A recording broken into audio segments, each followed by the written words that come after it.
Town സ്ക്വയറിലേക്ക് സന്ദർശിച്ചാൽ കാണാൻ കഴിയും. നഗരസഭ ടൗൺ സ്ക്വയറിൻ്റെ റോഡിനോട് ചേർന്നുള്ള ഭാഗത്ത് ഏറ്റവും മനോഹരമായി നിർമ്മിച്ചിട്ടുള്ള അതിൻ്റെ ചവിട്ടുപടികളാകെ ഇടിച്ചു നിരത്തിയിരിക്കുന്നതായി കാണാൻ വേണ്ടി കഴിയും.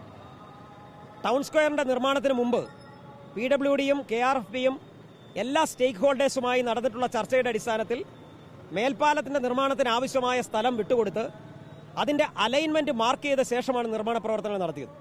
ആ നിർമ്മാണ പ്രവർത്തനങ്ങളിലേക്ക് എത്തുന്ന തരത്തിലുള്ള നിർമ്മാണം മറ്റേതെങ്കിലും ഏജൻസിയുടെ ഉണ്ടാകില്ല എന്ന് ഉറപ്പുവരുത്തിയ ശേഷമാണ് നിർമ്മാണ പ്രവർത്തനങ്ങൾ ചെയ്തത്.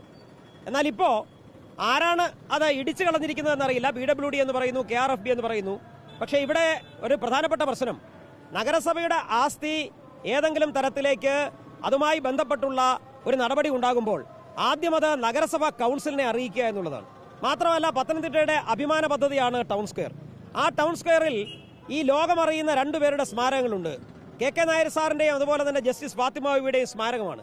KK നായർ സാറിൻ്റെ സ്റ്റാച്യു ഇരിക്കുന്നതിൻ്റെ തൊട്ടടുത്തുകൂടിയാണ് മറ്റൊരു നിർമ്മാണ പ്രവർത്തനം നടന്നതും അതിൻ്റെ മതിലും ഏതാണ്ട് ഇടിച്ചിരിക്കുകയാണ്. സ്വാഭാവികമായും ഇത്രയേറെ പ്രാധാന്യമുള്ള ഒരു ടൗൺ സ്ക്വയറിൻ്റെ ഒരു കല്ലെങ്കിലും ഇളക്കണമെങ്കിൽ അതാദ്യം നഗരസഭാ കൗൺസിലിലേക്ക് അജണ്ട കൊണ്ടുവരണമായിരുന്നു. ഏത് ഏജൻസി ആണെങ്കിലും ആ ഏജൻസി നഗരസഭാ സെക്രട്ടറിക്ക് അറിയിപ്പ് കൊടുത്ത് എഞ്ചിനീയറിംഗ് വിഭാഗത്തിൻ്റെയും റവന്യൂ വിഭാഗത്തിൻ്റെയും മറ്റ് ബന്ധപ്പെട്ട ഉദ്യോഗസ്ഥരുടെയും റിപ്പോർട്ടുകളുമായി നഗരസഭാ കൗൺസിലിലേക്ക് എത്തി നഗരസഭാ കൗൺസിലിന്റെ ആസ്തിയുമായി ബന്ധപ്പെട്ട തീരുമാനമെടുക്കുമ്പോൾ നഗരസഭാ കൗൺസിൽ വേണ്ട നിലയിലുള്ള എഗ്രിമെന്റ് വെക്കണമായിരുന്നു. ഇനി ഒട്ടും അഴിച്ചുകൂടാനാവാത്ത ഒന്നാണ് എങ്കിൽ അത്തരം നിർമ്മാണം നടത്തണമെങ്കിൽ അത് പുനഃസ്ഥാപിക്കുന്നതിനാവശ്യമായിട്ടുള്ള കരാറിൽ മുനിസിപ്പാലിറ്റി ഏർപ്പെടാൻ വേണ്ടി കഴിയണം. ഇതൊന്നുമില്ലാതെ ആർക്കും എവിടെയും എന്തും ചെയ്യാൻ കഴിയും എന്നുള്ള നിലയിലേക്ക് നഗരസഭയുടെ ഭരണ സംവിധാനം മാറുകയാണ്. ഇതിനെക്കുറിച്ചൊന്നും യാതൊരു ബോധ്യവുമില്ലാത്ത നിലയിൽ നഗരസഭയുടെ ഭരണാധികാരികൾ പെരുമാറുകയാണ്.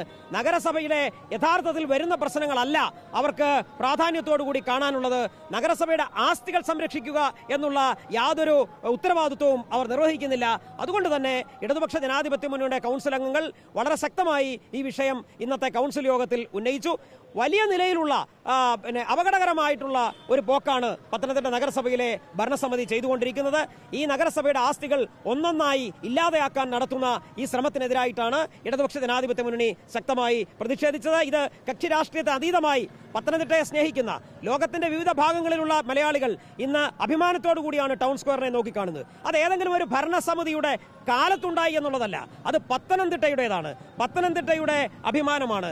ആ പത്തനംതിട്ടയുടെ അഭിമാനം എന്നുള്ള നിലയിൽ അത് സംരക്ഷിക്കാനുള്ള ഉത്തരവാദിത്വം നിർവഹിക്കുന്നതിന് പകരം ആ സംരംഭങ്ങളെല്ലാം തന്നെ ഇല്ലാതെയാക്കാൻ വേണ്ടി നടത്തുന്ന ഈ ശ്രമത്തിനെതിരായി ശക്തമായ പ്രതികരണങ്ങളുമായിട്ട് മുന്നോട്ട് പോകേണ്ടതായി വരും. ആ സമരം ശക്തമായി മുന്നോട്ട് കൊണ്ടുപോകാൻ തന്നെയാണ് ഇപ്പോൾ CPM തീരുമാനിക്കുന്നത്.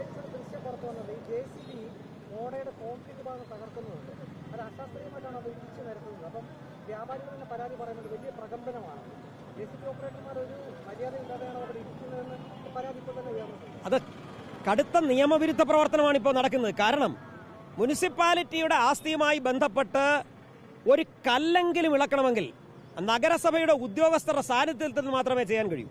ഇത് കാട്ടിലെ തടി തേവരുടെ ആന, അത് വലിയടാ വലി, ഇതാണിപ്പോൾ നടക്കുന്നത്. ഇത് ആർക്കാണ് നഷ്ടം? ആർക്കും നോവുന്നില്ല, ആരും വിയർപ്പൊഴിക്കുന്ന നിലയിലല്ല. ഇത് നഗരത്തിന്റെ അല്ലേ, ഈ നഗരത്തിലെ ആസ്തിയല്ലേ, ഈ സാധാരണക്കാരന്റെ പൊതുജനങ്ങളുടെ നമ്മളുടെ എല്ലാവരുടെയും പോക്കറ്റിൽ നിന്നെടുത്ത പണം ഉപയോഗിച്ചുണ്ടാക്കിയതല്ലേ, അതിലേറെ അഭിമാന പദ്ധതിയല്ലേ.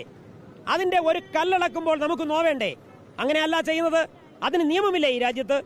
ആരുടെയും ആയിക്കൊള്ളട്ടെ, ഒരു സർവേ നടക്കുമ്പോൾ അടുത്ത വസ്തുക്കളിലെ ഉടമസ്ഥർക്ക് നോട്ടീസ് കൊടുത്തല്ലേ സർവേ നടത്തുന്നത്? ഇതൊരു ഭരണഘടനാ സ്ഥാപനമല്ലേ മുനിസിപ്പാലിറ്റി? ആ മുനിസിപ്പാലിറ്റിയുടെ ഒരു പ്രധാനപ്പെട്ട അഭിമാന സ്തംഭമായി നിൽക്കുന്ന ഒരു പദ്ധതിയുടെ കല്ലുകൾ അളക്കുക, അത് ഇടിച്ചു നിരത്തുക, KK നായർ സാറിന്റെ പ്രതിമയ്ക്ക് പോലും ഭീഷണിയാകുന്ന നിലയിലേക്ക് JCB പ്രവർത്തിപ്പിക്കുക. അവർക്കിതൊന്നും അറിയില്ല. ഈ നാട്ടുകാർ പോലും അല്ലാത്ത കുറെ ആളുകൾ JCB ഓപ്പറേറ്റ് ചെയ്യുന്നു. അവർക്കെന്താണ് അതിനകത്ത് വിഷമം? അവരത് വരുന്നു, സാധാരണ നിലയിൽ കല്ലും മണ്ണും നീക്കുന്ന ലാഘവത്തോടു കൂടി അവിടെ ടൗൺ സ്ക്വയറിലേക്ക് കടന്ന് ഇടിച്ചു കയറുകയാണ്. ബുൾഡോസറുകൾ ഡൽഹിയിലും മറ്റ് പ്രദേശങ്ങളിലും കർണാടകത്തിലുമൊക്കെ കുടിലുകൾ തകർക്കുന്ന, ആളുകളുടെ വീടുകൾ ഭവനങ്ങൾ തകർക്കുന്ന ആ ലാഘവത്തോടു കൂടി പത്തനംതിട്ടയുടെ അഭിമാന പദ്ധതി ഇടിച്ചു നിരത്താനുള്ള ശ്രമങ്ങളാണ് നടത്തുന്നത്. എവിടെയാണ് ഈ മുനിസിപ്പാലിറ്റിയുടെ ഉദ്യോഗസ്ഥർ എവിടെയാണ്? ഇക്കാര്യങ്ങൾക്കൊന്നും യാതൊരു ശേഷിയുമില്ല എങ്കിൽ ഇനിയും ഉണ്ടല്ലോ 2-3 പേരുടെ ടേൺ. അവരെ ഏൽപ്പിച്ച ശേഷം ഈ കസേരയിൽ നിന്ന് എഴിഞ്ഞു പോവുകയല്ലേ വേണ്ടത്? ഒത്തിരി പേരുണ്ടല്ലോ, ക്യൂ ആയി നിൽക്കുകയല്ലേ 2-3 ആളുകൾ. അവരെ ഏൽപ്പിക്കുക, അല്ലെങ്കിൽ UDF മറ്റെന്തെങ്കിലും സംവിധാനത്തെക്കുറിച്ച് ആലോചിക്കുക. ഇത് കഴുതക്കെട്ട ഒരു ഭരണ സംവിധാനമായി മാറിയിരിക്കുന്നു. നഗരസഭയുടെ ആസ്തി പോലും സംരക്ഷിക്കാൻ കഴിയാതിരിക്കുന്ന ആ ഭരണസമിതിയുമായി ഇനി ഒത്തുപോകാൻ വേണ്ടി കഴിയില്ല. 6 മാസക്കാലം കഴിഞ്ഞില്ലേ? ആ കാര്യത്തിൽ വളരെ ശക്തമായ തീരുമാനവുമായി മുന്നോട്ട് പോകാനാണ് ഇടതുപക്ഷ ജനാധിപത്യ മുന്നണി ആഗ്രഹിക്കുന്നത്.